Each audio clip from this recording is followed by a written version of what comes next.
and welcome to Ask the Puppy Trainer Show. Episode 232. Perfect. I had a client, well, not even from Puppy Academy, reference something that we did on our live show like 3 weeks ago. One, I wasn't here for. She goes, yeah, it was episode 229. And I was like, yes. Okay, I love that. Love it. People are watching the videos and using it. Love it. We do love it. And you can see the replays, and the full episodes are on YouTube.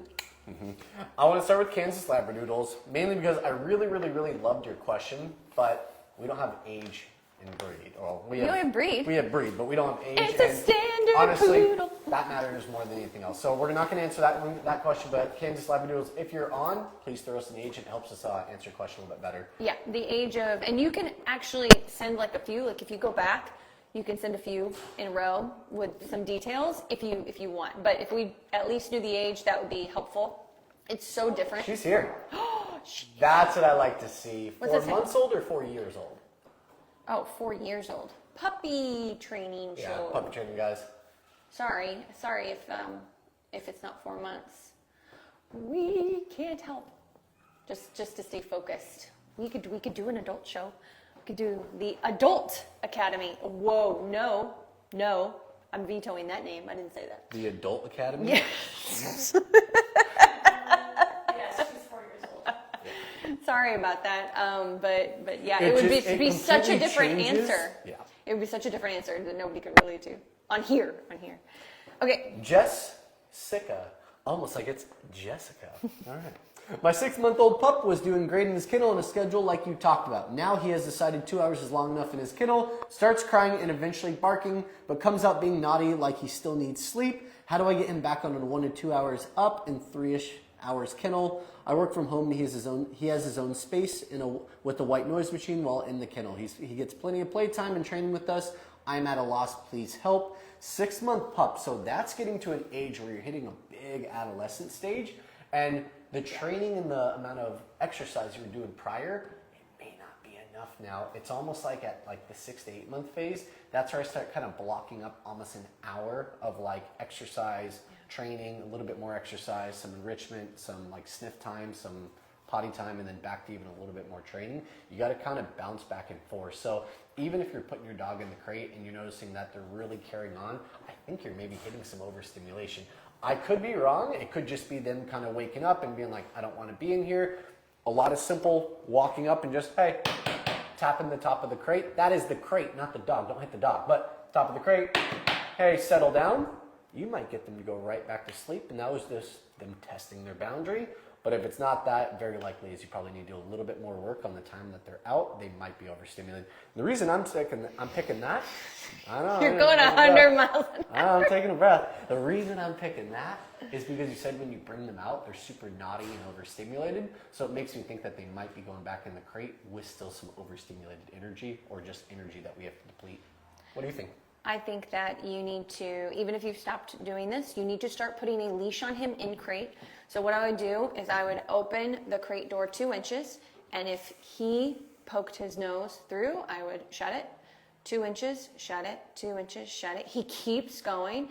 I would do a few extra inches and a little bit of momentum behind it. So because that would tell me he's not very sensitive to spatial pressure, at least not when it comes to crate. And this will help him actually back off a bit. And then when he backs off, you're going to open it a little more, step in. If he goes for it, step out, shut the door. So you're going to spend maybe 5 to 10 minutes doing this if he's really rowdy, till he stays back. And that's only step 1.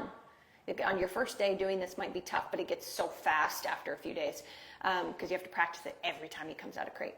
Every time, even for a quick potty. Then you're going to take, say you had the leash around your neck, then you're going to take the leash and you're going to reach in, and he's going to try to get out. You might need to sandwich up the leash and your legs in there so he doesn't. But if he does, you'll just put him back in. But you're going to clip the leash to a flat collar, or if you use a training tool or something, martingale, slip lead, whatever it is, that goes on. Then you shut the door again. And you do it all again while you're holding the end of the leash. 2 inches, shut to, opening up, and add some body language and moving in if he's just pushing. Maybe you don't get a sit or a down because he's so amped. What I want is just a mental back off. Once he does that, you're not done yet. You say, let's go. A calm let's go, not let's go.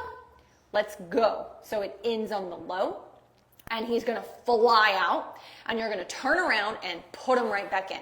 You know he doesn't need to potty. It's only been an hour to 2 hours, and unless he drank a huge pail of water or something. And so you're going to go in and you're going to do it all again. It'll happen much faster this time. Say, let's go. He's going to fly out, turn around, back in, close door, not the latches, just shut the door for spatial pressure. Open it. He stays back. Let's go. You're going to do that till he walks out of crate. So you reward whatever mindset you're getting. You could be getting this purely from the adrenaline and hormonal changes of a 6-month-old male mixed with letting him just fly out of crate.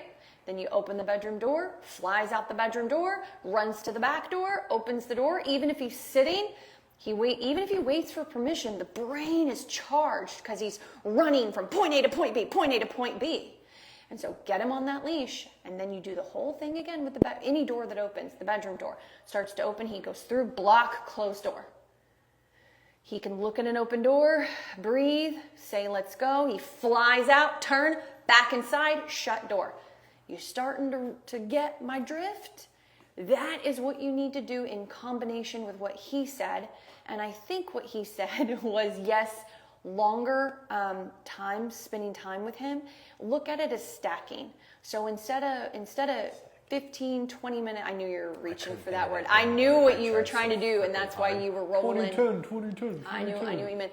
And instead of doing like your 15 minutes of, play or training and then potty and free time rotation back and crate, you've reached another level. So you don't necessarily have to do more. I don't know, maybe you should, but you need to take your little staccata, sessions through the day, if that's what you're still doing in puppy mode, and put them together twice a day, and then maybe some fetch in the middle of the day. That will get you those longer crate windows and Yes. also longer activity time windows as well. Because I'm wondering if he's truly feeling tired and relaxed when he goes back in crate, or have you just barely taken the edge off the energy, and he's struggling when he goes back in. I want to add to that too before you end. So it might be like 30-minute walk, 15-minute play, 5 to 10-minute training session. You're training on your walk as well, but like an indoor. I might just do house patterning. We call crate house. So it might just be house, sit down, let's go, turn house 5-10 minutes. I've already taken him out to potty. I unclip the leash and shut the door, and I've ended my 1 hour. Maybe try doing that twice a day, and then just potty breaks and maybe a little play midday and see how that goes. That's how I'd start looking at that. I want to know, when you put your dog in the crate, are they doing a really heavy pant? Like they're mentally exhausted, physically exhausted, almost like they just can't do another thing? Because I'm not even sure if that's necessarily a good thing in this situation. Are you rollerblading? Like, that's not what yeah. we're talking about. And well, even if not that, I did a training session yesterday, and the entire session, the Bernedoodle, or the Bernese Mountain Dog, big dog, very energetic. By the time we stopped training, the dog was panting, but it just seemed almost like anxiety. Like there was not a moment of settling. And if I put that dog in the crate, I honestly think that it would have been overstimulated, taking a bit longer to settle, and it was probably waking up occasionally with anxiety. Yeah. So I noticed that at the end of the session. It would be different. Place It would be different. for 5-10 minutes. And not every dog's gonna be able to lay on place and lay down and settle, but putting your dog on a leash, having them in your environment, and just teaching them how to kind of decompress from the training and the exercise, that's you actually teaching them how to be calm outside of crate before going into crate. So I don't usually put dogs in the crate if they're super overstimulated or just absolutely mentally fried, heavy pant. I want to get that brain to settle first outside of crate, and then put them in crate. Yeah. I thought about that Bernese Mountain Dog last night, and I was like, Yeah. it's so common for young dogs to get overstimulated. And you'll know, like, if you might be overdoing it on the exercise, underdoing it on the mental. You'll know, because it'll look more like anxiety, exhaustion. But anyway, okay, we should move on. Wait, just one piece. Okay. I had to stop using food. I had to use one treat for every 4 commands, Yeah. and the dog's eyes like undilated. That can help the too. panting slowed down, and the dog actually laid by her feet and would take food every like minute or two. So that was the last part. I've got a lot of questions on Instagram that I want to get to. So I got one. you can wait. No, I'm just kidding. We'll tie back to you after this one. Labradoodle lady said that she is planning on getting another standard poodle puppy. How can I train to recognizing just the poodles and the breeds, train them to prevent barking at everything excessively? That's a very broad question, Kansas Labradoodles. But if I give you a general answer with like some ending stuff, what I just talked about with that other woman with like slowing the dog down, recognizing when the dog's hormones are changing and adapting very quickly to the style in which you're working with your dog, that's one of them. The other thing that I like to do with puppies is honestly two main things. Yes, we do have an online school where we teach all this stuff, but my favorite thing to work with a new puppy, brand new puppy, or a puppy that goes through a tough phase of starting to become reactive, which is usually from nervousness, and then during adolescence it turns to more territorial issues, like it has some gusto behind it.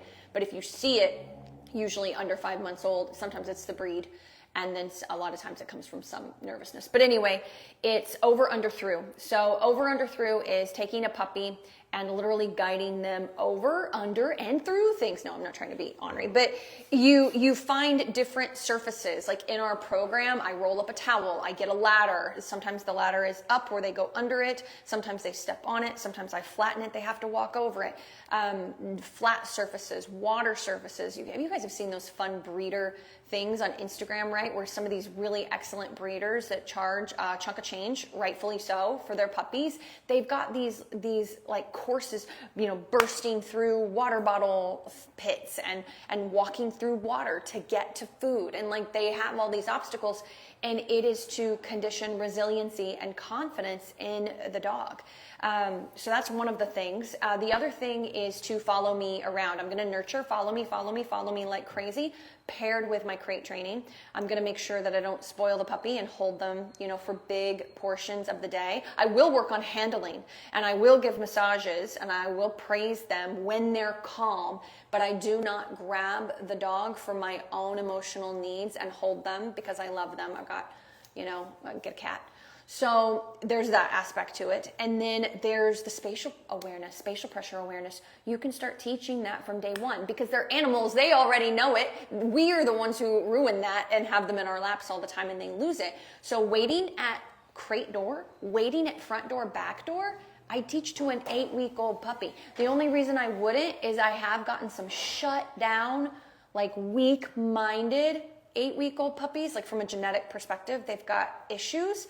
Then I adjust that. I layer it later after I've built their confidence up, but that is very rare. I absolutely adjust for what I'm seeing.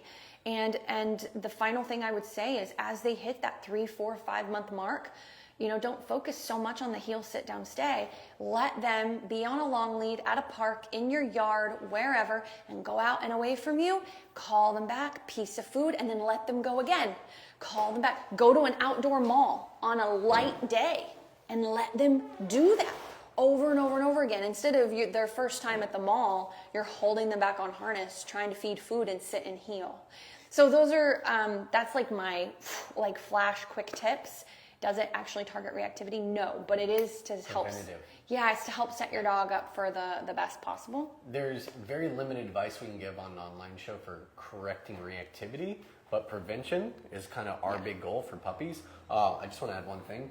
Training in the beginning of a dog's life isn't about routines. You're not doing 15-minute training sessions. You are doing a training lifestyle for the first 8 months of your dog's life, because that's the 2 first big stages of adolescence. The minute you think of it as training routines, people run into these issues more often, just in my experience as a trainer. Yeah, I agree. You want to do yours? Because I've got several on Instagram that I want to bust through, but I don't want to ignore you, tickety-tack. All of mine are very similar. Okay, this is from Kelly Renegard. Shoot, I messed it up. Okay. How much time should my 5-month-old puppy spend in and out of kennel? That one's really just up to the dog, the size, the breed, the age, their It's bladder up to control. the dog? Oh, it's up. It kind of is up to the dog a little bit. How long can they actually hold their bladder for? It depends. Age, size, breed, that all Yeah. does matter. If I have a small dog, I'll probably cut that time in half. If it's a If you really need details on that for your specific case, because 5-month-old lab, I would do 3 hours in, 1.5 hours out. because you're struggling, we have an online school, and we go over all of that stuff individually with our clients as needed. Like how I said lab, so that's a very generalized large breed dog. Yeah. If I have a Shih Tzu, I'd probably do 2 hours in and maybe 45 minutes to an hour out of crate. All right. Sorry, I've got a lot I want to make sure I start at the top so I don't forget anybody. Patty and Hart, if you're still here. I have our sweet male and female Shih Tzus are poop eaters. We have them pad trained. We catch the poo as fast as possible, but they make huge messes. They are aggressive about it. Well, I mean, this doesn't sound like puppies. I mean, puppies is all preventative, so we put them on leash, we take them to the pee pad or outdoor, and so we're picking it up right away, and we're crate training them to prevent like this habit as much as possible. I understand sometimes it still happens with dogs. If it sounds like your dogs might be adult though, so I'm not sure. I mean, there are things that you can sprinkle on poo or food that make poo taste a certain way. I don't know much about them, but you could try them. Coprophagia is what she's talking about. Copraphagia. The other one is pineapple juice, but you got to be very Careful very with careful that. with small dogs. Yeah. Because pineapple juice is toxic to every dog in large quantities, or too much of it for a small dog. But it's used in coprophagia in a lot of those ones, so Try that. they use it in some degree. Deuce Quattro a 1. I have a littermates. that. Why? No, Why? okay, sorry. Why? Male and female. If anybody's wondering why we were like, why, I'm making a joke, look up littermate syndrome. It's one of the toughest things you'll ever deal with. Female and male, 13-week-old, small poodle mix. Male does great in crate. She whines, though, every time she sees someone walking around. Think of it like a child, putting a child to sleep. Dog, and I know, like, just go with me here. I know some people are like, sunshine, so they know light and day. No. My kid was in a dark room in the beginning because she would not sleep if she saw light either. And so dark room, sound machine going, maybe it's raining in the sound machine, whatever, fan, humidifier, something to make noise. So you've got like 2 sounds. You've got one to drown out you walking around. Cover the crate completely. If they pull in fabric, there are some other options that you can do. You can even, I know it's a pain, but you can even buy individual hard crate pads to prop up against the crate. They can't be able to look under and through and see movement under the door. So they have to be like on the other side of the bed, and the crate is covered, and you're playing something to drown out outside noises, and then maybe playing talk radio. And I don't mean like smooth jazz, like something like 2 people talking that could kind of help them zone out. That would be my first thing that I would have you try in your situation. And then make sure you're following a structured crate training routine where they never fly out of crate. We teach crate. If you rewatch this, you will hear the whole crating bit with another woman that was struggling with the energy of her 6-month-old. So make sure that you're following that calm crating routine. Do you have anything to add? No, because it's a can of worms. He didn't ask about littermate syndrome. He just asked about the barking. And Yeah, stuff. don't go into littermate syndrome. Ask that next week. Okay, let's see. I just got to skip. I already did that one. I don't know. It did say it was struggling earlier, but Hopefully Instagram's not frozen. hopefully not.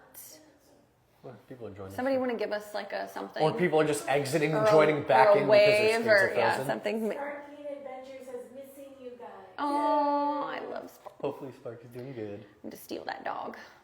We do like Spark. One of my favorite dogs here ever. Okay, Jay Cahal. Jake Coho. Sure. You gotta give it like the accent. Cool. Okay. Dulce Harley Mog says I'm still here. Okay, awesome. Oh, I love it. Just want to make sure that we weren't like frozen. Okay, how to help a 5-month-old male on walks distracted by everything, even the wind. Wind is hard for dogs. Wind is really tough. Especially in LA when we get the Santa Anas. Remember, your dogs can smell 10 miles downwind. So if that wind's hitting him in the face, that has smells from downwind. Distracted and sometimes scared, 5-month-old. So I am going to probably, unless this is a really, really small breed dog, do I have a breed? No, I don't. Unless it's a really small breed dog, I'm probably doing something where I have head control, some type of training tool. There are many, even on 5 months old. Just go watch 2 to 3 hours of different training tools, decide what you want, how to use it, so I can redirect the head. You need to be able to have that dog be scared and then turn the head and eventually be able to work them down till they can take food, hopefully. If you feel like you have a good relationship with your dog inside, like the dog can be on leash, taking food from you, doing place duration, crate down, come. If you're doing all of that inside and having some success, I'd probably go with gentle leader. But if you haven't built that foundation inside, do not go with gentle leader. No, it's one of the hardest tools to actually introduce for dogs not to hate it. But it's great once too. you get them good at it, Yeah. it's a phenomenal tool. But you need a combination of building up their confidence, and a lot of that comes from leadership. Like if you don't lead your dog, guys, is more general advice. If you don't lead your dog, stop at thresholds, sit down, come, sit, and wait it for food, and wait at crate door. If you guys don't apply these things, then they're not going to see you as a leader, and then you go outside and they're nervous or they're reactive, and you're like, no, don't be scared. They're like, okay, what are you going to do about it? You don't lead in any other situation, and so. Where you train your dog is where your dog is going to be good. Yeah. So if you don't train outside, you just walk outside, that's not training. Walking is not training. You have to train the walk in a more controlled environment, like a backyard, a front yard, driveway, where you hit the sidewalk and that wind gusts by and your dog gets scared, and you turn and you work them on the driveway where the wind is being blocked by a wall for 5-10 minutes. They build up some confidence. You kind of just tap a toe on that sidewalk, move back. Confidence is still there because you just kind of dipped a toe in the water of the wind. And then you pull them back and build confidence again. You slowly build them up over a period of time. Yeah. It's not overnight though. It's definitely not overnight if you're a nervous dog. Especially because you're getting the fair stuff. Really work in like, what is the dog good at? Sit, come, break, So just work that in the front yard, the driveway, and build up. Also get in your car, put your dog on a long lead, go to the park. That's how you're really going to build confidence. Dolce. I got one. I want to speed through some because people showed up. I have a 10 to 11 week old German Shepherd or German Short-Haired Pointer. I only got GS. How do I stop the nipping? I try to redirect and he doesn't care. 10 to 11 week old sounds very standard for the breed. Yeah, don't redirect. Yeah, don't redirect. I'm curious how much training and how much exercise and how much mental stimulation, physical stimulation the dog's getting. Versus affection. Yes. Oh, I wouldn't be giving any affection if they're nipping. Because they probably don't want the pets at all. They probably just want to train and work. In my experience, they do at least. I'd be looking at a 10 to 15 minute training session minimum, and I might even be stacking that with after play. another 10 minutes of play. Structured play. Yeah, that's having a toy, sit. Good if they can handle that. If they can't, they jump. Just kind of give a little bump with your leg. 11 and back weeks them old, off. they can handle it. Well, if they can't, they get a bump with the leg, and then they can. Oh, learn how I to thought you meant it. handle the sit. No. They'll handle the sit, but they're still going to want to jump at the toy. So when they do, kind of just do a little bump. They back off. They sit. You're reinforcing your own spatial boundary to them, and then eventually break. Give them the toy. Tug, tug, tug. Teach that drop. You got to be able to lock in those elbows. Get them to let it go. Ask for that sit. Pause. And then give the toy back. That's I get a win first, you get a win right after by me giving you the toy back, but we want a little calm in between. Double your exercise for 3 days, and use all the meals for hand feeding. You can do like a chunk at a time.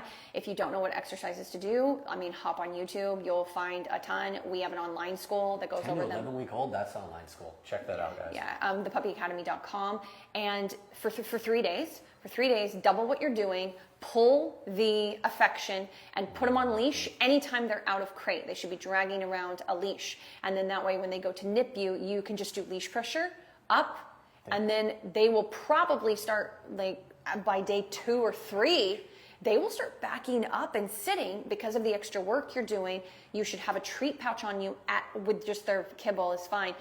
24/7 if they're out of crate. So the new normal is on leash when supervised, of course, and the treat pouch, plus doubling your training and no affection for 3 days, and you will get over a hump, and then you can start to try to find a balance. You know why she said 3 days though? 3 days because then you're going to keep building endurance. You're doing the 3 days to knock out that excess, But if you keep doing extra exercise for more than those 3 days, you build endurance.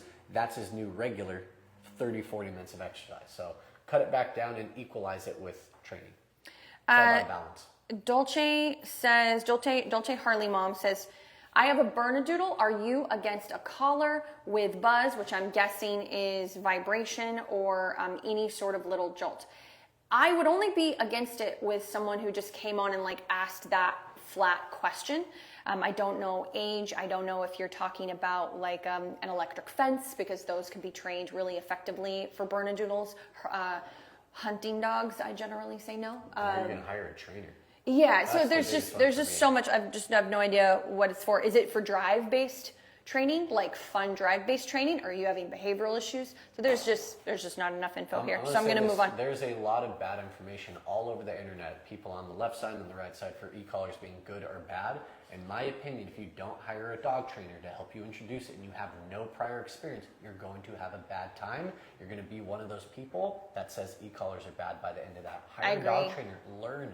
Look up, research it, YouTube videos. Yeah. There are literally dog training programs that are online that just teach e-collar. Yeah, I agree. Research it. Okay, Amy, we're going to squeeze in one more, mostly because this is frozen and I'm not getting any more. I'm not getting any more comments, and we're over time. It really froze on It you. really did freeze, yeah. Amy Trinoski. Ooh, I got that right, didn't I, Amy?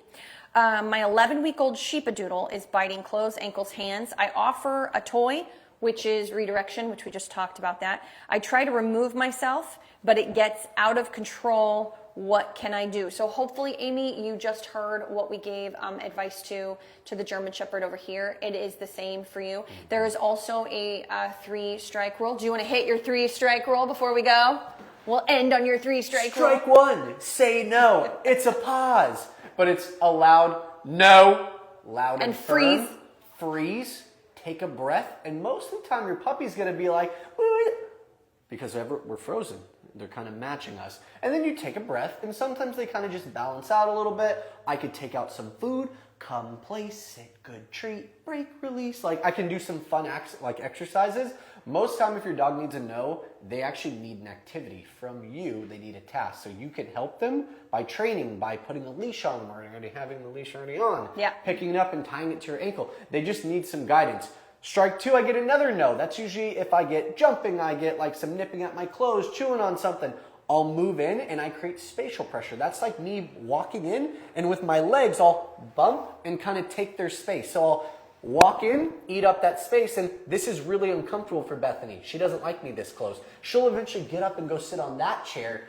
That is your dog being like, oh, mom's too close. Take a step back, maybe even give a sit. That's what we're looking for. That's your redirection. There is no strike three. Strike three is we don't say no for it because I don't want this to be a negative association. Take a breath. Wipe it off. Calmly pick up your dog. This is routine. Can't you guys tell? Calmly pick up your dog. Walk into the crate. Put them in there. It's not a negative association. Negative association is emotional. So if I'm happy, mad, sad, glad, angry, and I put them in the crate, they're going to latch onto that emotion. It's going to energize them in a good or negative way, but it's still going to be a negative result when they feel like jazzed, energized, and they're in the crate. It's calm and neutral to help them stay calm and neutral. They're already frustrated about having to go back to the crate, so we don't want to inject any emotion into it. I did see that she did some follow-up. Did you want to read what that is? Is it on my side? 8 weeks old, was putting him in a trainer guide. Thank you. What? A trainer was going to do a vibration No, was putting him At in 8 a weeks old? trainer or guide. e-collar. Who is it? Okay, so We don't even do if that. it's just a vibration collar on an 8-week-old, That no. dog has to be ripping people apart. That's like a Malinois at 8 weeks old that literally is like tried to kill other dogs and people. There's but no reason for that. I would There's no reason for I would that. still do a 2 to 4 week program of just structure, context, confidence building, of course accountability before, and see how that landed through that 8 weeks first old. stage before adding even made a my palms sweat. vibration. But That you made know my what? palms sweat. I don't do protection training. I don't do any of that. So if that's like kind of something that they're looking for in the future, I don't know, maybe that's a thing. I Maybe actually it's a don't know. It could be its own program. Yeah, I actually don't know. But anyway, okay, What so there's... we don't put we don't. colors on dogs like that. Too young. All right, guys, thank you so much.